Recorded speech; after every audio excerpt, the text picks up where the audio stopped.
Voilà, Monsieur Bergam, bonjour. Vous êtes l'organisateur ou l'un des organisateurs de cet événement? Oui, oui, on a décidé de faire ça il y a 3 mois avec mon ami Lionel Selman qui dirige la brasserie, d'organiser ce tournoi. Nous sommes tous les deux des passionnés d'échecs et on a organisé cet événement à Saint-Étienne parce qu'on a des attaches ici et que ça fait longtemps qu'il n'y a pas eu de tournoi avec le Covid et c'est un succès, donc on est très contents. Voilà. Vous avez combien d'inscrits? Nous avons 120 participants. Voilà. Ah oui, c'est plus que prévu puisqu'au départ on parlait plutôt de 80. Ouais. Mais sur les derniers jours, il y a eu un raz-de-marée, le bouche à oreille. Voilà, on est aux alentours de 100, 115, 120. Voilà. Alors c'est un tournoi d'échecs indépendant ou qui est rattaché à une organisation? C'est un tournoi d'échecs qui est officiel et qui est, homologué par la Fédération française. Donc il y a un classement par la Fédération internationale des échecs aussi. Voilà. Et les joueurs viennent de quelle région, on le sait à peu près? La plupart viennent de région Rhône-Alpes, mais nous avons un Parisien, un Marseillais, des gens de l'Est.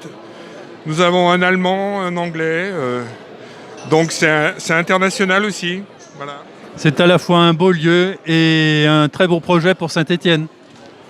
Oui, parce que c'est un lieu magnifique pour jouer aux échecs, parce qu'il y a un décor qui est vraiment très beau.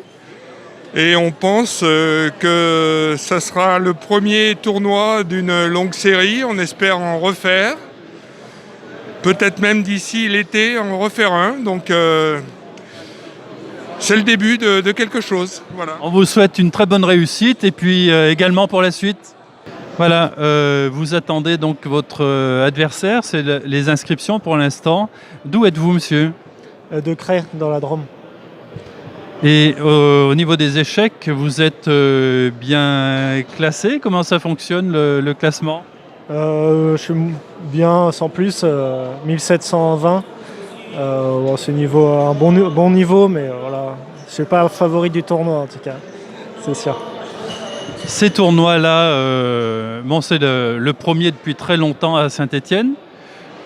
Ces tournois-là sont organisés, le bouche à oreille se fait comment pour l'information?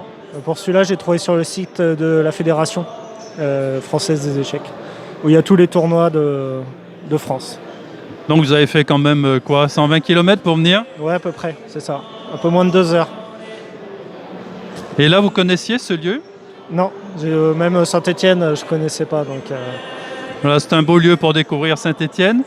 Et là, vous attendez votre adversaire. Vous savez avec qui vous allez être confronté? Non, en fait, ça dépend du nombre de joueurs. Après, on rencontre en gros...